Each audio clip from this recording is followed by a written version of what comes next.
olhando aqui bem rapidinho, vejo grandes nomes da pesquisa, da luta, dessa trajetória que a gente vem construindo aqui em Recife e em Pernambuco. Queria agradecer, né, ao Observatório da Branquitude, na figura de Nayara, né, ela que entrou em contato comigo pela primeira vez. Antes ainda desse estudo, foi outra pesquisa, né? E eu fiquei super satisfeito porque eu já estava paquerando, né, no Instagram, o Observatório, estava achando tudo muito lindo, né? E eu estava já pensando, rapaz, como é que eu não consegui trabalhar ainda com esse pessoal? E, né, e Nayara entrou em contato e a gente já iniciou com uma pesquisa incrível. Depois eu fiz uma provocaçãozinha ali na pesquisa, porque é meu tema de doutoramento, eu sou sociólogo, né, doutorando no PPGS, na UFPE, aqui em Pernambuco, e eu trabalho com essa temática, mais especificamente sobre as linhas de transmissão de energia eólica. Então, provoquei, né, o observatório, eu disse, olha, estão falando muito sobre a produção de energia eólica, agora a gente ainda custa estudar mais a fundo a questão do transporte da energia, né, porque a gente não pode compreender essa transição energética de forma partida, né? Onde se produz energia, precisa transportar. E aí a gente precisa focar também nessa população que vem sendo impactada por essas linhas de transmissão, né? Queria agradecer a minha família que está aqui, a Mônica Pereira, né? A minha companheira, né?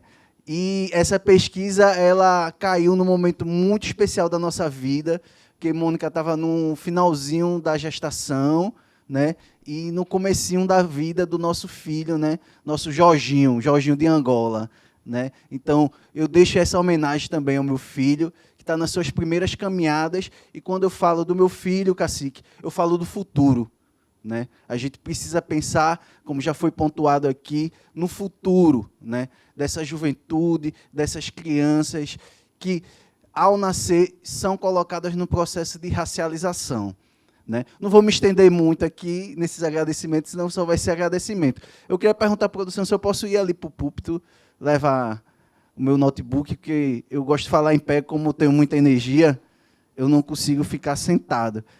Aí eu vou aqui, eu vou tomar aqui de conta um pouco. Ajuda aí, Thales. Pronto. Eu preparei um texto, né? Uma forma bem tradicional, bem acadêmica, para eu também não fugir da minha linha de raciocínio. E eu vou ler esse texto e espero que caiba nesse pequeno momento desses 15 minutos. Depois, eu acho que no debate a gente pode aprofundar. Quero começar agradecendo a presença de cada pessoa aqui e também ao Observatório da Branquitude pela oportunidade de construir e compartilhar esse trabalho. Para mim, apresentar o Guia para uma Transição Energética Justa, Raça, Gênero e Território, como bússola para reimaginar o futuro. É falar de uma preocupação que atravessa a minha trajetória acadêmica e política.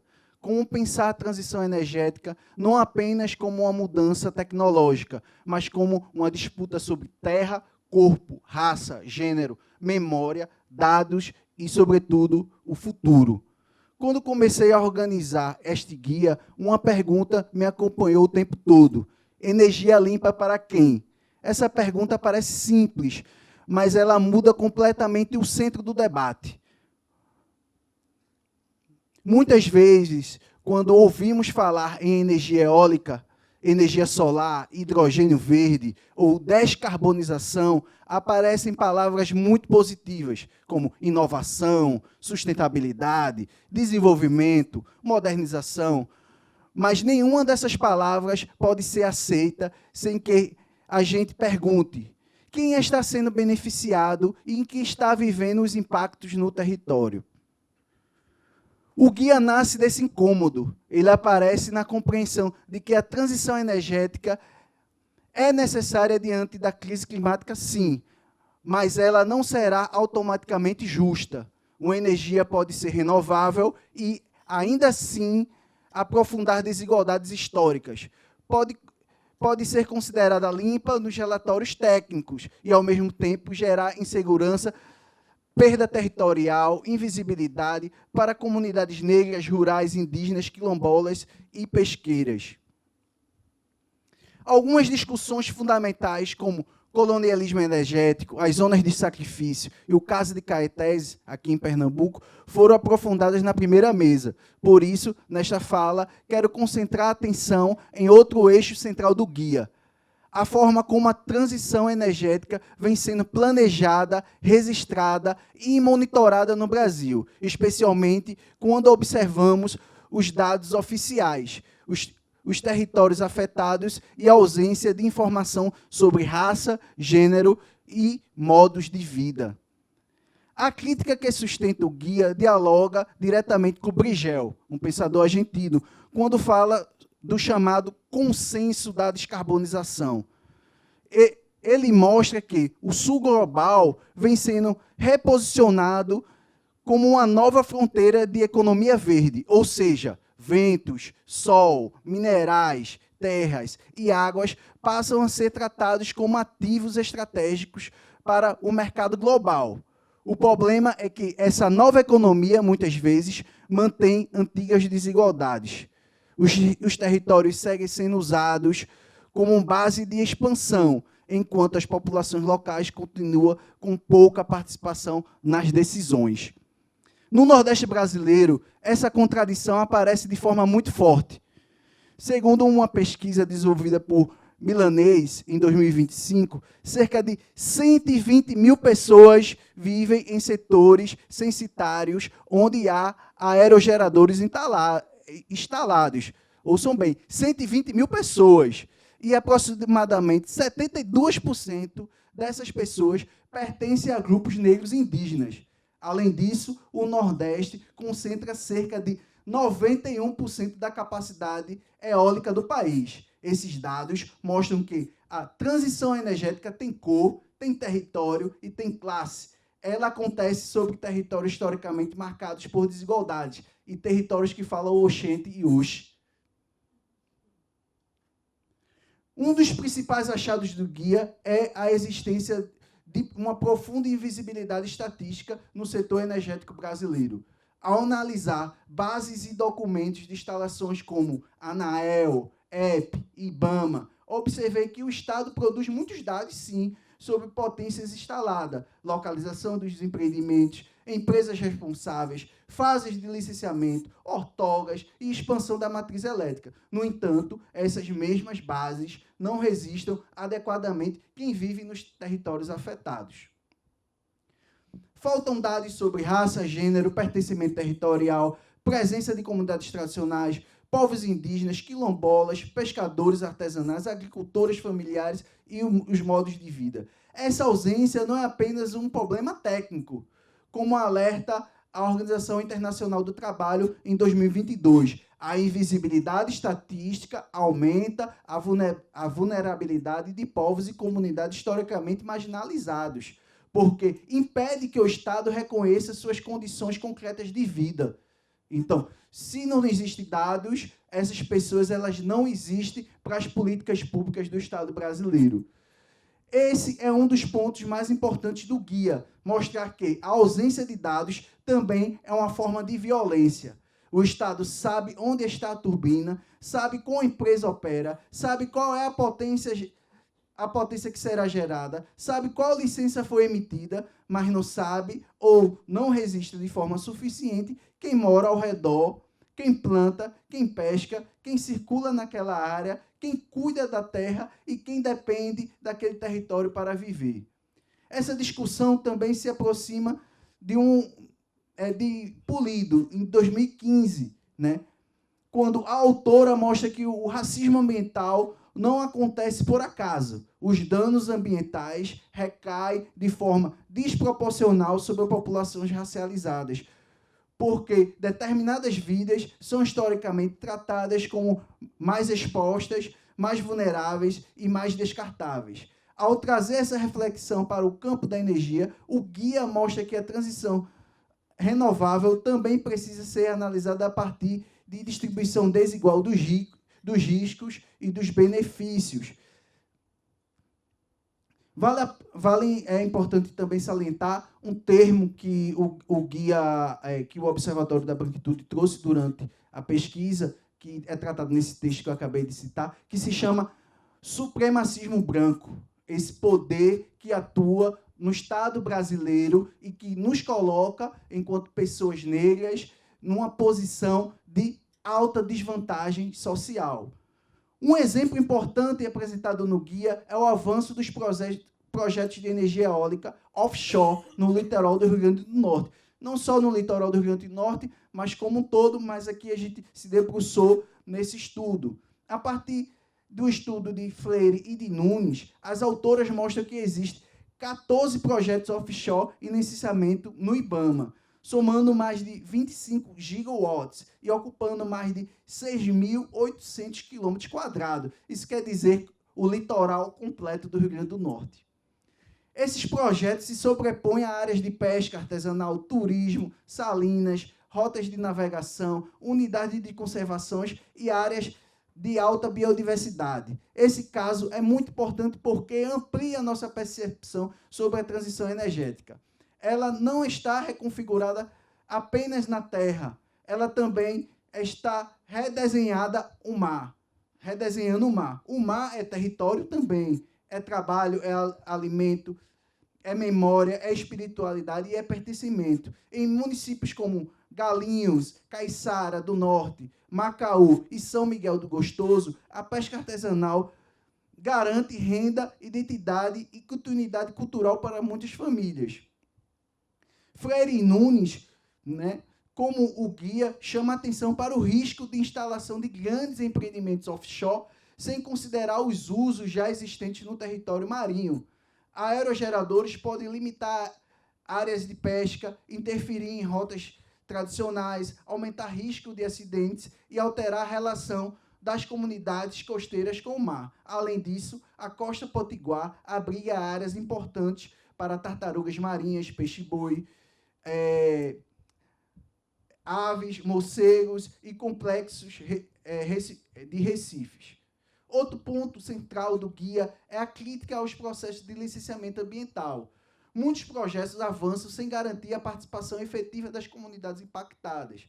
Nesse sentido, a Convenção 169 da Organização Internacional do Trabalho é uma referência de um disponível, pois garante o direito à consulta prévia, livre e informada de povos indígenas e comunidades tradicionais. No Brasil, a Convenção 169 está consolidada no Decreto número 10.088 de 2019, que reúne convenções e recomendações da OIT ratificadas no país. Por isso, o guia valoriza os protocolos autônomos de consulta e consentimento como instrumentos políticos fundamentais.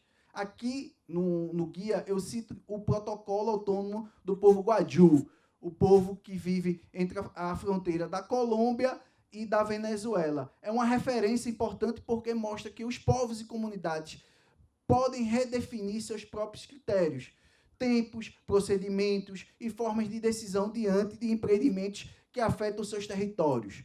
Esses protocolos afirmam que quem vive no território precisa ter autoridade sobre decisões que afetam esse território. Outro documento também citado no nosso guia é a Salvaguardas Socioambientais para Energias Renováveis, elaborada pelo Nordeste Potência em 2024. Também uma referência estratégica aqui no Brasil. Do ponto de vista metodológico, o guia foi inspirado na proposta de Just by Design, de Santos. Essa abordagem integra justiça energética e pesquisa responsável, defendendo que políticas e pesquisas em energia devem antecipar impactos sociais e ambientais e não apenas reagir quando os danos já estão instalados. A partir dessa inspiração, organizei o guia em três eixos principais: revisão bibliográfica crítica, análise documental e estudos de casos territoriais. No primeiro eixo, o guia reúne debates sobre racismo ambiental, injustiça climática, branquitude, justiça energética, desigualdades territoriais e governança do setor elétrico. No segundo eixo, analiso documentos e bases da ANAEL, da EP e do IBAMA, buscando compreender o que essas instituições registram e, principalmente, o que deixam de registrar. No terceiro eixo, o guia observa as experiências territoriais que revelam os limites de uma transição energética conduzida sem a participação social efetiva. A partir desse percurso, destacaria alguns achados principais. Agora eu começo a ir para a reta final da minha fala, colocando as contribuições do guia. Primeiro, a transição energética brasileira não é neutra. Segundo, o Nordeste concentra impactos e riscos, mas não recebe benefícios de forma proporcional. Terceiro, ANEEL, EP e IBAMA ainda produzem invisibilidade estatística ao não registrar adequadamente as categorias trabalhadas aqui no guia. Quarto, comunidades negras, indígenas, quilombolas, rurais e pesqueiras estão mais expostas aos danos. Quinto, o mar também se tornou território em disputa nesse processo de transição energética. E sexto, a ausência de consulta prévia fragiliza a democracia e dificulta a proteção dos direitos territoriais. Diante disso, o guia propõe alguns caminhos. Então, a gente não só faz a ponderação crítica, mas a gente também busca propor alguns caminhos. O primeiro caminho é incorporar essas variáveis nas pesquisas oficiais. Sem esses dados, não há diagnóstico adequado. E sem diagnóstico, não há política pública capaz de enfrentar desigualdades de forma séria. O segundo caminho é garantir a consulta prévia livre e informada, respeitando os tempos, as formas de organização e os processos decisórios das comunidades. O terceiro é reconhecer os protocolos autônomos de consulta como instrumentos legítimos de decisão comunitária. O quarto caminho é construir mecanismos de redistribuição de benefícios econômicos, como compensações, fundos territoriais, repartição de receitas e fortalecimento das economias locais.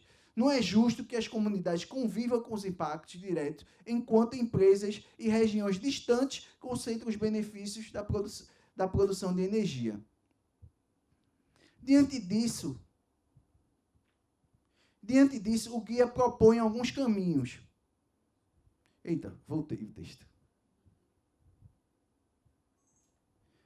Agora, se eu pudesse resumir a mensagem principal do guia, eu diria: não basta mudar a fonte da energia se o modelo de desenvolvimento continua apagando os sujeitos, territórios e modos de vida.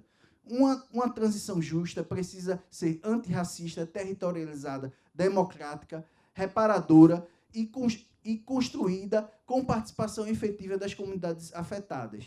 Energia limpa não pode significar território invisibilizado. Energia renovável não pode significar vida descartável. Desenvolvimento não pode significar silêncio imposto às comunidades. Se a transição energética pretende construir futuro, ela precisa começar reconhecendo as memórias, os direitos e os saberes de quem historicamente protege a terra, a água, o vento e o mar. Muito obrigado.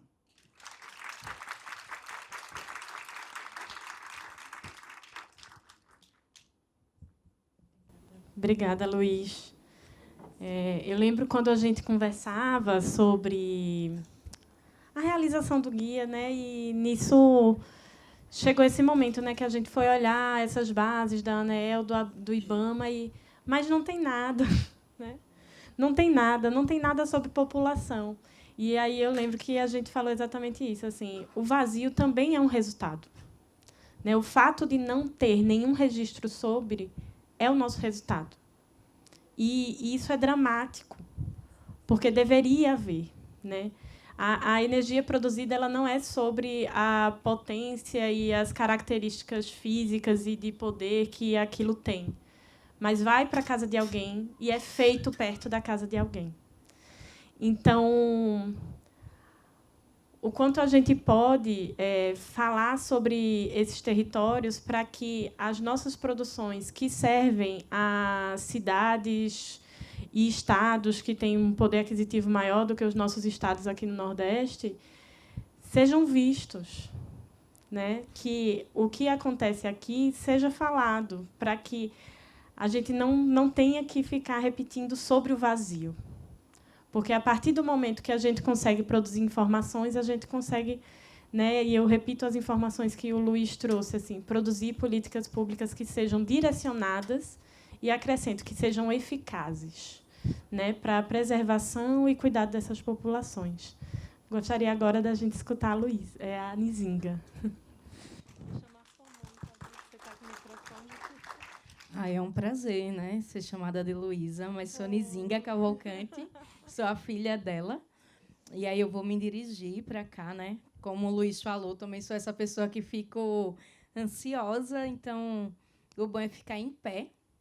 Como vocês já leram, né? Eu moro lá no sítio Ágata, na zona rural de Tracunhaém, em um assentamento. E a gente, em 2019, fomos surpreendidas pela instalação de uma linha de transmissão. Todo mundo sabe o que é linha de transmissão? Sabe? Aquele monstro bem grandão de ferro, um transforme. Pronto. Colocaram esse monstro na nossa terra. E aí eles não cansam, né, de fatiar, porque já vem há anos fatiando a terra com as hélices, né, das eólicas. E agora eles vêm electrotando os nossos bichos, os nossos povos e as nossas terras. Isso é o que a gente vê. Fora o campo, também energético, né, todo ali da espiritualidade que vem sendo interrompido por esse monstro que está na nossa terra. Então, o Sítio Ágata vem desenvolvendo pesquisa, a Associação Sítio Ágata vem desenvolvendo pesquisa, porque, exatamente, a gente não encontrava dados, né? A gente não encontrava nada que pudesse dizer, que pudesse expressar todas essas violências socioambientais que a gente vem sofrendo. E aí a gente começou a denunciar. Essa na foto de vermelho com o braço aberto é a Luísa, a minha mãe, na última visita técnica que a gente teve, né, esse ano, o ano passado, né? E aí é uma linha de transmissão que ela vai passando 500 volts. Então, imagina a quantia de energia que vai sendo jogada sobre a terra, sobre as pessoas, sobre os animais, sobre as plantas, né? Então, vai poluindo tudo, porque vai descendo ali o eletromagnetismo e vai acabando com o solo, vai acabando com os ossos. A professora Vanessa, ela veio trazendo um estudo sobre o buchismo, né? A minha mãe, ela, além de estar com buchismo, os ossos dela começaram a ter também as características de derreter, através da artrite, artrose. Então, isso é só um pouquinho do que essa energia, que se diz energia verde, não tem nada, né? Um pouco do dano que vai causando a nossa saúde.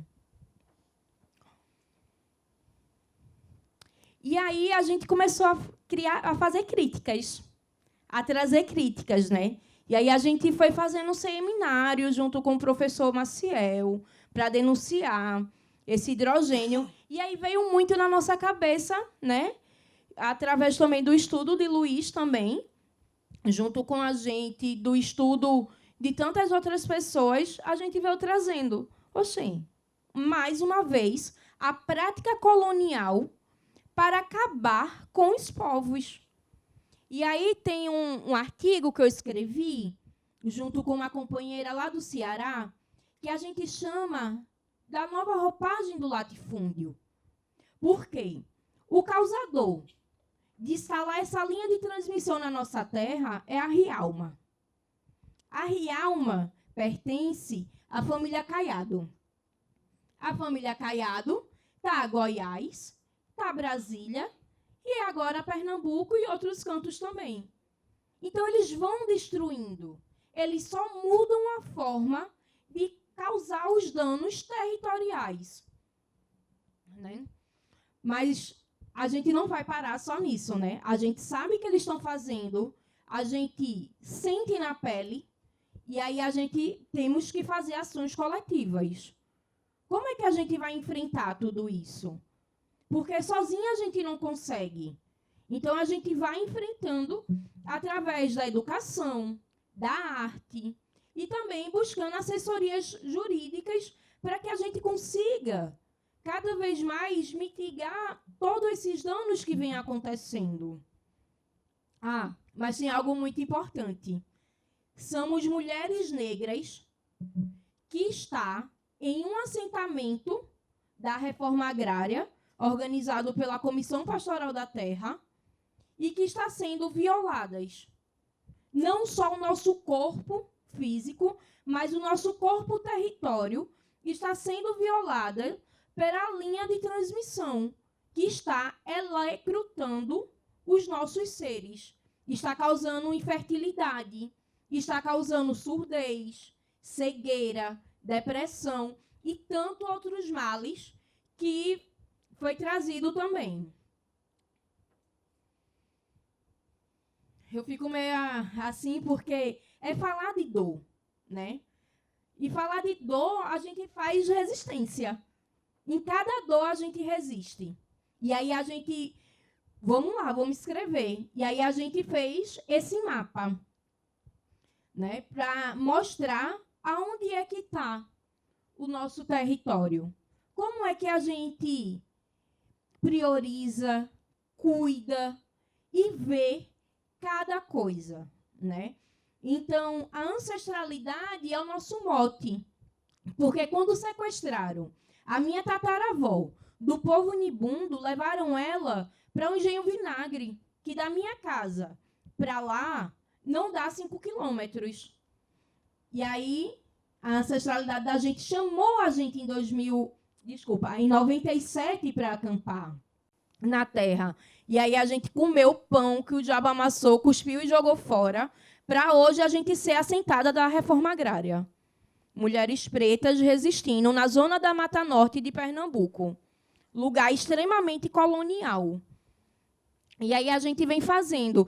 Vocês conseguem achar esse material no site, né? Bota sitioagata.org que vocês acham esse mapa também. Está dentro da cartilha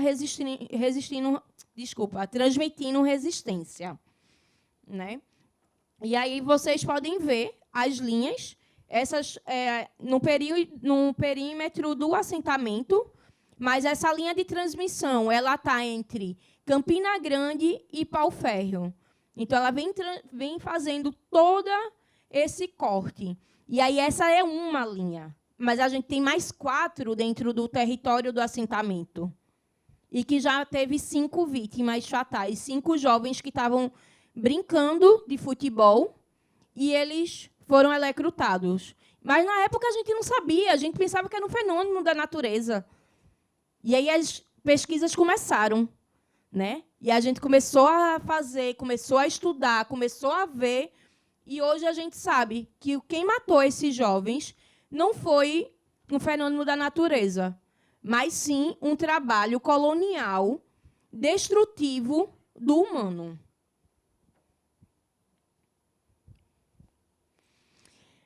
Aí eu trago algumas referências, né? O Nego Bispo, ele vem trazendo, né? Quando ele vai falando um pouco dessa, como é que eu posso dizer? Dessa sonegação de direitos, nesse apagamento que fazem com a gente, povos, território, né? E aí a Conceição Evaristo faz, espera aí, gente, vocês têm que falar. Como assim mulheres negras não vão falar? Como assim a ciência de vocês sempre vão ser contada por outras pessoas sem ser vocês? Como é que nós, população preta, não iremos contar a nossa história? Vamos ser sempre colonizadas. Não, calma. E aí ela vem dando todo esse suporte teórico também para que a gente possa estar falando e trazendo todas essas injustiças socioambientais que a gente sofre. A Heloísa Cavalcante, ela recebe a incumbência da afroecologia, E ela faz, não. A gente tem que romper com essa prática. E a afroecologia ela vai começando a romper com toda essa prática colonial de destruição dos povos, de destruição do saber, de destruição das mulheres negras, de destruição das famílias. Né? Aí Catiúcha chega e diz, olha, isso tem nome, viu? O que vocês estão sofrendo. Não pensem que isso é da cabeça de vocês, não. Tem nome. E estão apagando mais uma vez. Já fizeram isso lá no continente africano e agora fazem aqui, dizendo que vocês não podem escrever, que vocês não podem falar e que a ancestralidade de vocês é coisa... Está dentro da caixinha. Não, a gente não está dentro de caixa. A gente está dentro de círculos. Porque a natureza são círculos. E a gente está dentro dessa natureza aonde a branquitude, aonde o colonialismo vai destruindo. Né? Vou correr aqui rapidinho, porque o tempo está... Né? E aí ela vem trazendo assim... Manifeste pela negação dos negros enquanto sujeito de conhecimento, pela desvalorização dos saberes africanos e diáspora e pela imposição do embranquecimento cultural. Que é tudo isso, né? Eles dizem que a gente não é, diz que a gente não pode, chega no nosso território, coloca o que quer dentro do nosso território e diz, não, olha, é nosso. E aí tem uma coisa muito grave. Eu vou passar só um pouquinho do tempo, tá? 2 minutinhos só. Tem uma coisa que é muito grave. Esse chão que a gente pisa não é nosso. Ele está todo leiloado. E não é o nosso povo que comprou. Quem é que comprou o chão? Essa camada em cima não é nossa. Porque os governantes agora estão aí derrubando as casas e fazendo todo esse saceiro dentro das comunidades. Porque fomos vendidos há milhares e milhares de anos. E agora, aqueles que acham que têm dinheiro e que têm o poder estão lá dizendo que é dono das nossas terras. E aí um pouco da mobilização que a gente traz, né? A cartilha que eu falei, onde vocês encontram, que foi o primeiro material gráfico assim que a gente fez, trazendo, né, o que a gente enfrenta e como a gente vê esses megas empreendimentos de energia. A afroecologia em movimento, porque é isso, né? A gente começou a produzir ciência para poder ter e mostrar tudo que a gente está enfrentando. Opa, desculpa. E aí, no site, vocês encontram esse material e um pouco mais. Né? Escutem Vozes da Resistência, Vizinhas da Torre, porque é um material muito bom, onde está trazendo, onde algumas mulheres traz como é que chegaram na casa delas, como é que elas sentem e como é que elas são invisibilizadas por toda essa... Como é que eu posso dizer? Por todo esse poder que se diz, né? Essas pessoas que se diz ter poder. Então, escutem, que vai ser muito bom. As matérias estão maravilhosas também. Então, leiam, escutem, que vai ser maravilhoso. E aí, Luísa traz um pouquinho, né, sobre essa afroecologia e a ciência, né, com a importância da afroecologia, da gente poder se conectar os saberes, conectar os territórios, para que a gente não sofra, para que a gente não seja mais violadas, para que a gente não seja mais violados. E é isso. Agradeço. Aí está o contato, se quiserem entrar, né, conversar mais um pouco.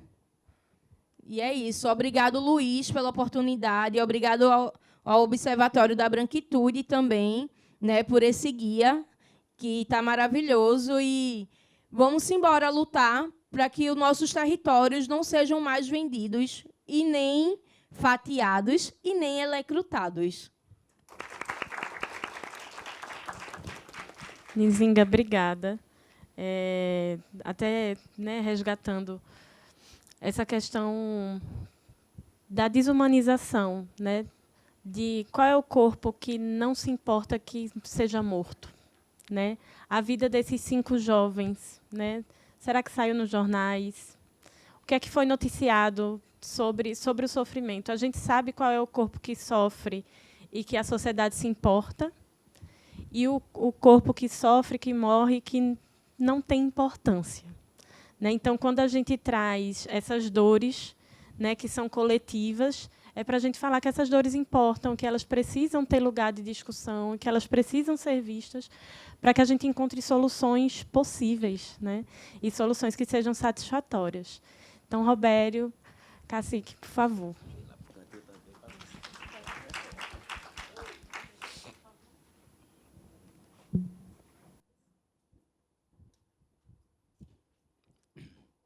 Boa tarde a todos e todas. Primeiramente, sempre no início da minha fala, sempre gosto de pedir licença aos ancestrais, né, para que ele dê discernimento, direcionamento na nossa caminhada e nos ensine a lutar a cada dia mais. Porque em Capinauá, a liderança que faz uma colocação bem que faz a gente refletir bastante, que é o seguinte: não existe presente se não houve um passado.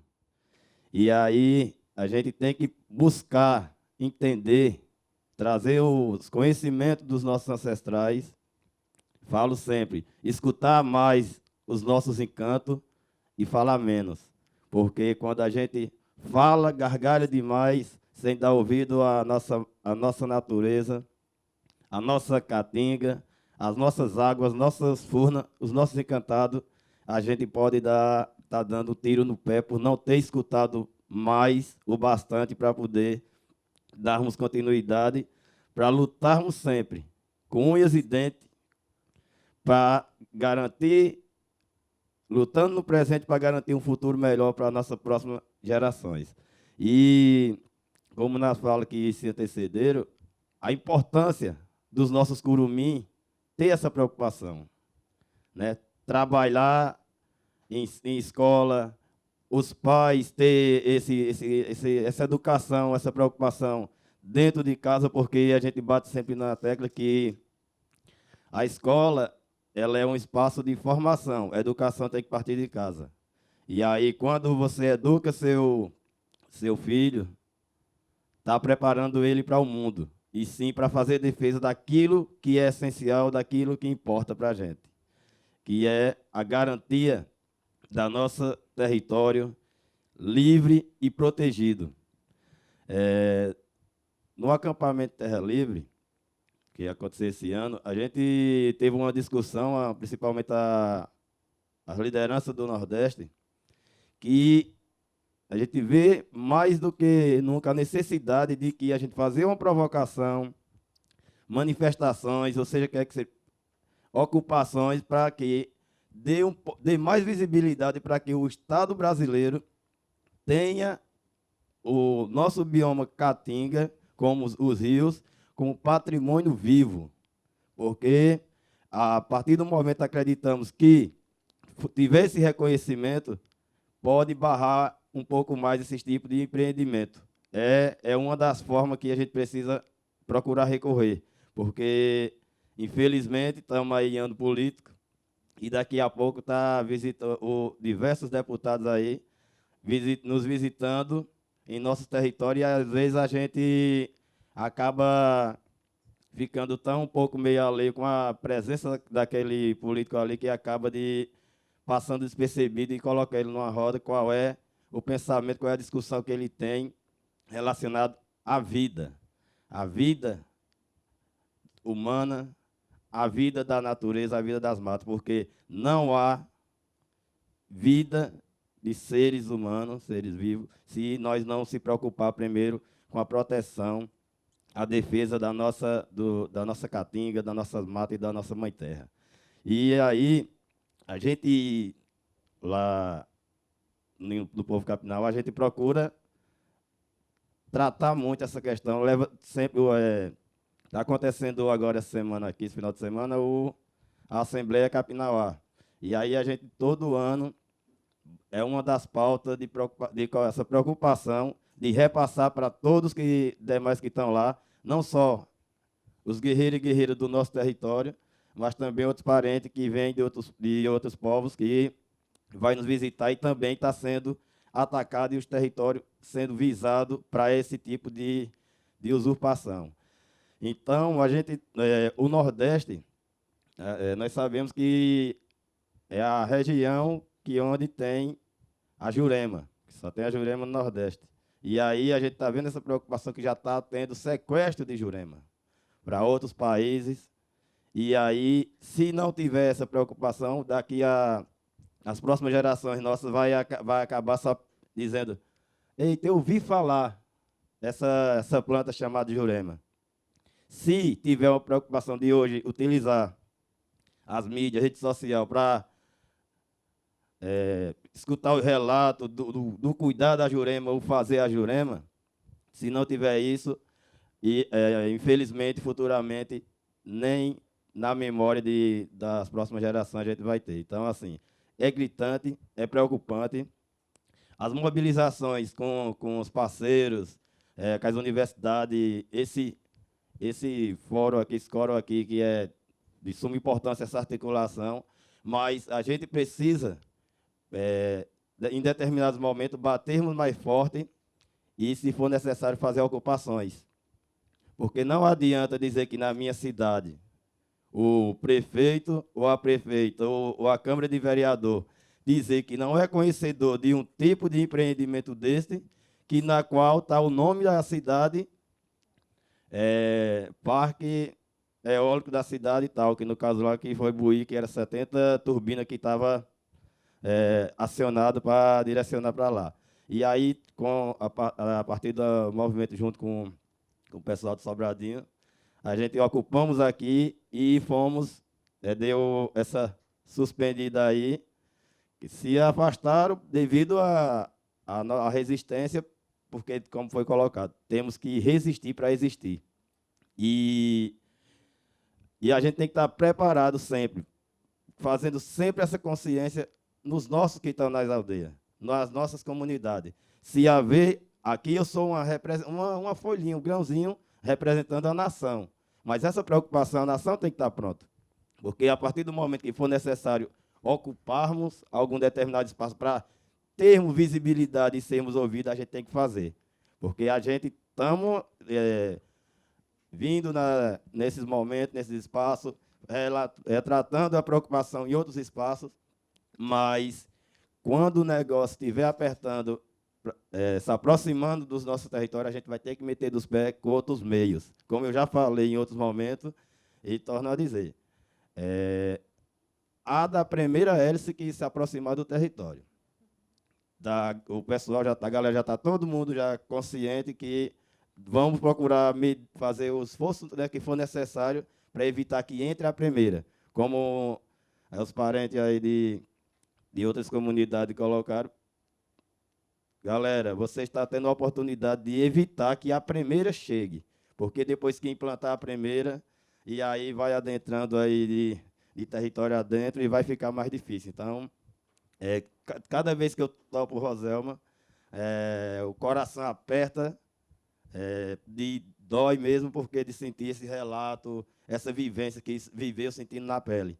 E aí, não é o que queremos para a nossa próxima geração, não é o que queremos que nossos encantados se ausentem, porque nossos antepassados, eles não tinham conhecimento nem sequer da energia elétrica. Era nas fogueiras, no máximo, nos candeeirozinhos. Então, era fogo. Então, imagina aí esse tipo de empreendimento chegando no nosso território, acreditamos que eles se assustarão e se ausentarão, né, do nosso território, porque está sendo expulso mais uma vez do seu chão. E aí, nós estamos hoje num papel de defensor e preparar os próximos que vierem para fazer a mesma defesa do que é essencial, o que é a nossa vida, porque se nós não passarmos para o nosso futuro, que sem nós fazer nossa defesa, nós não teremos vida futura. Então, nós temos que defender, sim, como sempre coloquei, que se for necessário com a nossa vida para garantir o futuro da próxima geração. Então, é um dilema de Capinauá, que sempre falo, é um dilema dos povos indígenas do Nordeste, que não há vitória sem luta. E temos que ter a consciência que, para encararmos uma guerra, uma batalha, teremos perda, mas teremos a garantia de um melhor futuro para a próxima geração, porque temos que fazer o hoje, plantar hoje, sem ter essa ignorância de achar, eu vou plantar e vou comer amanhã. Não. Temos que plantar hoje para garantir um alimento, uma vida melhor para a nossa próxima geração. Então, estamos juntos para qualquer movimento social, e Capinauá é assim, e não gosta de entrar numa batalha para desistir no meio do caminho, não. Estamos juntos e misturados. Obrigado. E agora eu queria abrir para perguntas, né, para quem sentir a vontade da gente poder ir caminhando para o encerramento da mesa e do evento. A gente tem uma pergunta aqui. Foi muito falado, né? A gente vê uma transição energética que seja anticolonial, que seja justa, de fato, para quem está na base.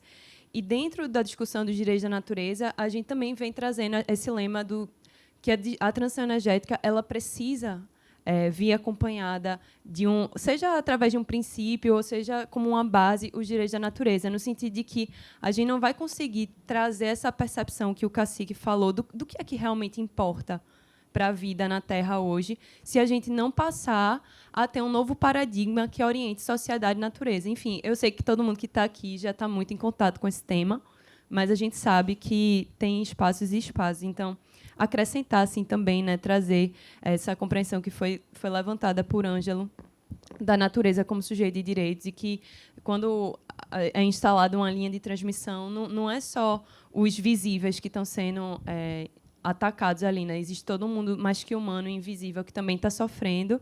E sim, estou chegando já ali na pergunta. E aí, assim, eu fiquei muito instigada a perguntar, porque, como advogada pelos direitos da natureza, eu venho trabalhando especialmente com comunidades de base. Então, a minha relação com as pessoas com quem eu dialogo são majoritariamente indígenas. E, ao longo desse processo, a gente tem chegado a um entendimento que até a colega colocou logo no início, estamos sendo encurralados por todos os lados, as ameaças estão vindo de todos os cantos, do Estado, das empresas. E como que a gente tece estratégias de proteção territorial, né? E como a gente faz isso através de uma potencialização das autonomias dos povos? Porque foi muito falado aí hoje, né, sobre essa invisibilidade estatística, e a gente vai ter vários nomes acadêmicos para ler essa realidade, que não vai vir a ajuda que a gente precisa do Estado. E, assim, eu trabalhei 2 anos na Secretaria de Planejamento da Prefeitura do Recife. Eu não sei também o quanto de fé eu coloco hoje em política pública, porque o próprio mundo da política pública precisa passar por toda uma reformulação. Então, a minha pergunta já que a gente está aqui com 2 pessoas, né, lideranças que estão diretamente enfrentando isso no território e estão resistindo isso a todo custo, como que vocês, olhando para trás, assim, nesses anos de luta, o que é que vocês acham que foi uma medida realmente eficiente para estar trazendo essa defesa, essa proteção territorial de fato? Foi um empoderamento jurídico? Foi um resgate da ancestralidade? Foi... não sei. Estou curiosa para ouvir de vocês, para que a gente possa, né, também estar levando isso para esses outros espaços. Então, agradeço mais uma vez e peço desculpas aí pelo alongamento.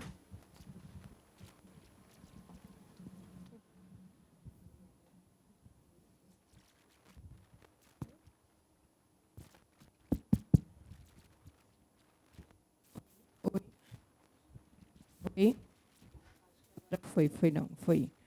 Acho que Oi. Agora?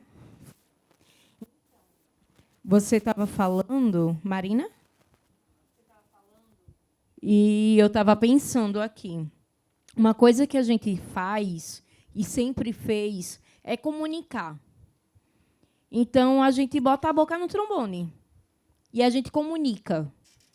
Mas uma coisa muito importante que a Associação Sítio Ágata está fazendo é os estudos territoriais, as pesquisas, e botar na mídia. Então, a gente está divulgando, a gente está levando, a gente está mostrando. Para fora, é bem mais fácil do que para dentro. Porque, como você falou, né, as políticas públicas territoriais, ela também acaba inibindo e colonizando a mente das pessoas para que não acesse, para que não conheça, para que não entenda e se descolonize. Mas para fora também a gente grita. E a gente grita também para dentro e diz: vamos se descolonizar, vamos ver, né? E acende nossas velhinhas também, pede aos nossos axé, pede a Exu, que é da comunicação, que leve, que tire as vendas dos olhos, que tire as correntes das mãos e dos braços, que tire as mordaças, para que a gente possa cada vez mais acessar as pessoas que não querem ver, as pessoas que não querem sentir. Então, a gente pede no campo carnal, mas também pede no campo espiritual também.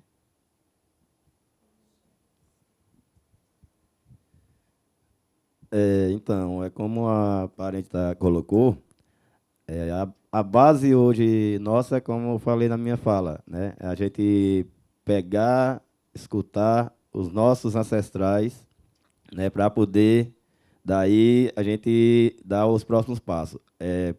Politicamente, os povos indígenas do Brasil entraram na história e ocuparam diversas cadeiras aí, a nível nacional, estadual.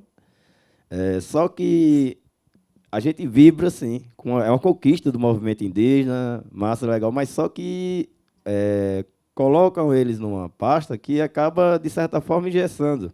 E aí a expectativa que a gente achava de ter um parente lá, as demais lideranças fica pensando, oxente, o parente nosso está lá, e por que as coisas não estão andando? Né? Porque a gente tem uma questão dessa desarticulação política mesmo. Falta essa questão, o querer político, porque quando se coloca um indígena na FUNAI, a FUNAI, de uns anos aí para cá, só é lamentação. Né? Não tem recurso para isso, não consegue demarcar terra, e aí, mas ali estão colocando, os nossos parentes estão ali, mas os valores que tem não consegue ir. Nem sequer aí, os concursos aí tiveram um número de concursos, mas a maioria parece que ficou para o norte e a Amazônia, dos que passaram. Para cá no Nordeste a gente vê muita questão aposentados, é um número bem reduzido. Agora tivemos uma conquista 16 anos depois, que foi a reabertura da CR aqui em Recife. E aí estamos aí nessa expectativa que, de fato, o órgão oficial dos povos indígenas do Brasil, eles cada vez se fortaleçam, que é o principal órgão de fazer a defesa, fazer a demarcação dos territórios. Né? Então, como sempre falo, que com esse engessamento, esse travamento no orçamento da FUNAI, não adianta estar nós parentes ocupando as pastas, mas não está tendo condição, de certa forma, até de sendo queimado aquele parente ou aparente, por causa que está ali ocupando uma pasta que onde a gente acharia que iria ser o dono da solução. Então, é isso. Mas o principal para a gente mesmo é botar o pé no chão, ir para as nossas matas e escutar a natureza e a união fazer a força. Independentemente de negro, comunidade tradicional, indígena, tem que ter o único objetivo que é a luta em defesa, né, da nossa natureza, das nossas matas, da nossa terra. Eu tenho respondido. E até assim, né, comentando que isso é uma coisa que você traz na sua fala, né, e que é sempre muito bonito quando eu escuto, né, e eu acho que é importante a gente deixar isso ainda mais salientado, né, que é quando você diz os parentes, porque é essa sensação de família estendida, né, não existe aquele povo, é o povo, é nosso, né, a natureza é nossa, né, então é isso, né, é uma união só, né. Mais alguma pergunta? Ali atrás. Oi. Boa tarde, pessoal. Meu nome é Tiago. Eu tenho duas perguntas. Uma até ingênua, eu acho até, mas me chamou muita atenção a fala da colega aqui, Roselma, quando ela relatou ali a queda da turbina próxima à casa dela. E a ingenuidade é se aconteceu por parte, sejam eólicas, sejam de algum órgão governamental, algo num tom de promover preparação para esses tipos de sinistro. A turbina pode cair, ou então, como aconteceu lá, o choque lá com os meninos, aconteceu, vai vir um trambolho para cá e pode ter algum tipo de problema, pode ter algum tipo de acidente, algum tipo de sinistro. Se houve algum tipo de preparação, de como dar esse tipo de situação, porque você falou que quando aconteceu a gente escutou o barulho, mas a gente ficou sem saber para onde correr. Não, eu particularmente, acho que já sei até a resposta, acho que não aconteceu nada desse tipo. E a outra pergunta é para Luiz, e também vinculada a uma fala de Roselma, que ela falou, eu sou baixa renda, mas eu pago 300 e tantos pontos de energia, tendo uma geração de energia muito grande. Se tem alguma mensuração de quantitativo, né? As pessoas que são impactadas por essa geração de energia, que são baixa renda, mas mesmo assim ainda gastam uma boa grana para pagar a geração de energia. Isso é bizarro. Tem essa mensuração. Obrigada. Catarina, como a pergunta dele foi mais voltada para a Roselma, eu acredito que seja interessante ela responder e depois o Luiz responde. Podemos fazer assim? Não teve. Não teve nem tem, porque esses acidentes continuam acontecendo. Não foi só uma única, já são várias em Caetés, acho que foi a 5ª eólica já que acontece esses acidentes. Não foi só uma vez.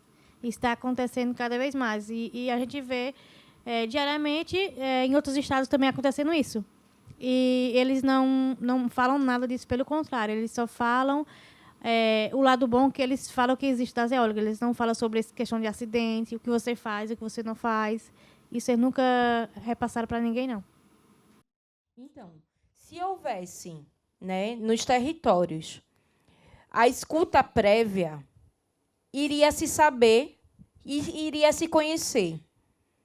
Eu lembro de uma escuta que não houve, mas que a gente chamou um sociólogo e uma jurista para conversar com o caiado, um dos caiados. E aí uma coisa que ele falou foi assim: vocês vão ter dinheiro, então não tem escuta prévia. O que tem é o capitalismo sempre querendo corromper os povos. O senhor quer complementar? A pergunta de Tiago abre um precedente para mim, para eu fazer um comentário, né, uma tentativa de panorama sobre política energética no Brasil, né?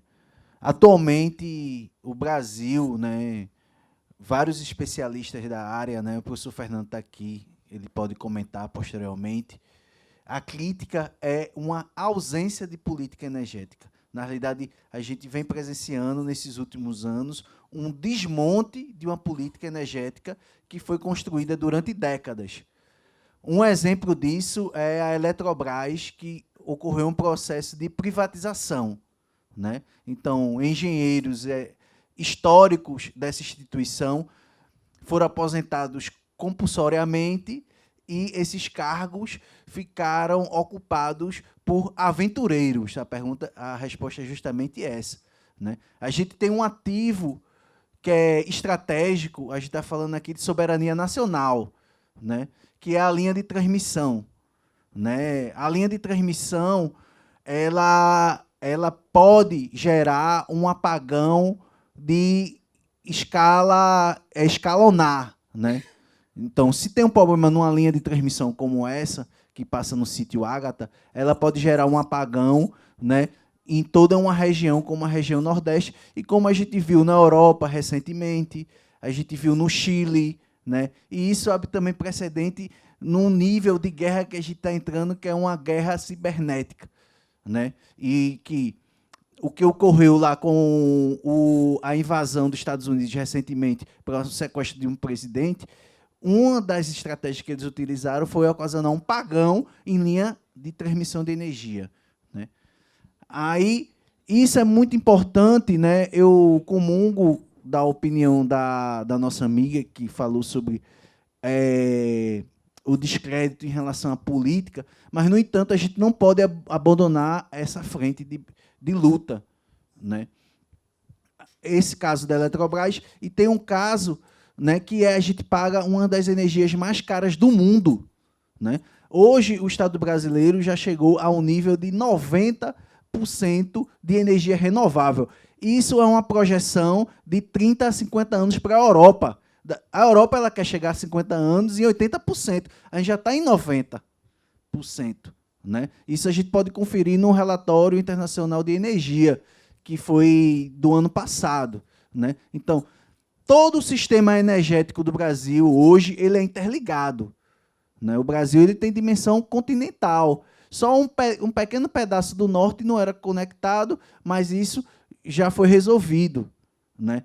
Todo o território energético, todo o território nacional, ele é conectado. Isso é fruto de uma pesquisa, estudo e uma política de Estado, né? E o que, por exemplo, a questão da linha de transmissão, Pau-Ferro Campina Grande, ela é um ativo da Bolsa de Valores. Você pode chegar lá e comprar um pedaço dessa linha de transmissão e é um dos melhores ativos, porque ela sempre vai ser utilizada e não tem risco de queda, porque a gente sempre vai estar usando energia.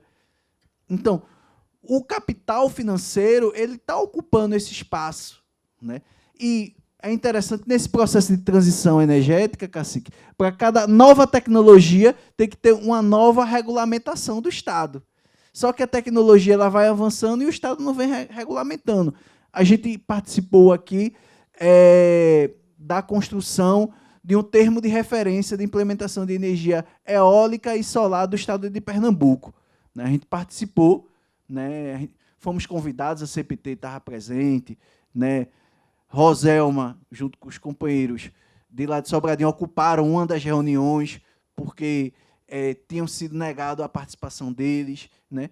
E a gente participou daquele longo debate e, no final, o Estado de Pernambuco ele falou assim, Thales, aqui é um espaço consultivo, não deliberativo. Então, quem vai deliberar é a gente, e a gente delibera dessa forma.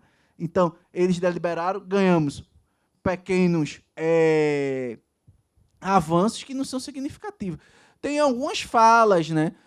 A gente tem a representação aqui da deputada Rosa Amorim, que é uma das deputadas que estão preocupadas com essa temática, só que são isoladas, né? Essas deputadas são isoladas lá na Câmara de Deputados, né? O Senado a gente não pode nem falar, né? E o governo Lula, que é um governo que a gente que colocou lá, o Nordeste que colocou o governo Lula, né? Uma vez Roselma falou, uma das falas, quem colocou Lula lá foi os pé rachado, né? O pé rachado do Nordeste é que garante esse governo, né? No entanto, o governo Lula, que é contraditório porque Lula é de Caetés, né? Então, ele sabe, né? Ele é filho da terra, ele sabe o que ele sofreu, né? Quando ele saiu de lá com fome, entendeu? E foi buscar uma nova vida em São Paulo e não está dando a devida atenção para o seu povo. Essa cobrança a gente tem que fazer E é um desafio muito grande, né, fazer essa incidência política, porque existe uma diversidade muito grande, né? Só a linha de transmissão, né, essa linha que a gente estuda, são mais de 20 assentamentos que essa linha passa. Então, como é que a gente vai falar com esses 20 assentamentos, com todas essas comunidades? Enfim, o debate de energia é, sobretudo, um debate de soberania nacional e tem que ser colocado dentro desse patamar.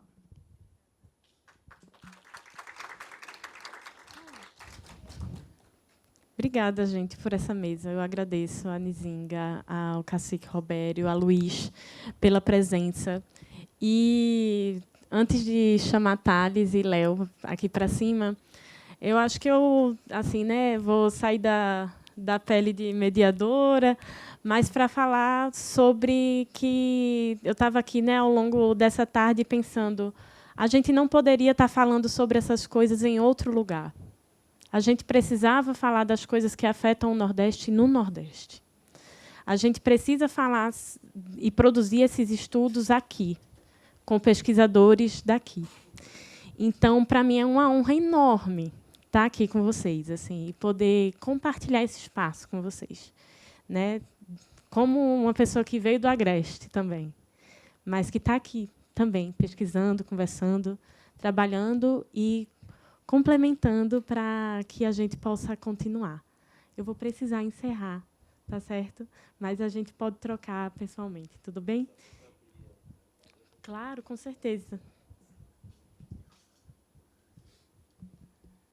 Bom, pessoal, é só uma fala de agradecimento mesmo, mais uma vez, por esse convite e da gente estar tendo essa troca de ideia, e que bom que é uma preocupação de a gente estar mirando no mesmo alvo, né, que é o bem-estar para todos, independentemente da sociedade europeia que tem espalhada aí nos gabinetes da vida anti-indígena, anti-comunidade tradicional. Né, aqui a gente está numa luta comum, é a luta do povo nordestino, do povo brasileiro, que se preocupa, de fato, com o que é essencial, que é a defesa da nossa natureza, a defesa da nossa mãe terra. Então, só agradecer. Infelizmente, eu vou precisar me ausentar, mais de 300 quilômetros até o território. Amanhã já estou numa correria danada da Assembleia que vai acontecer, e já fica o convite, desde já, se alguém se sentir disponível, já estará acontecendo de 16 a 18, lá na aldeia Mina Grande, no território Capinauá. Mais uma vez, agradeço a todos, e que a Força Encantada ilumine cada um de nós para estarmos sempre firmes e fortes na nossa caminhada.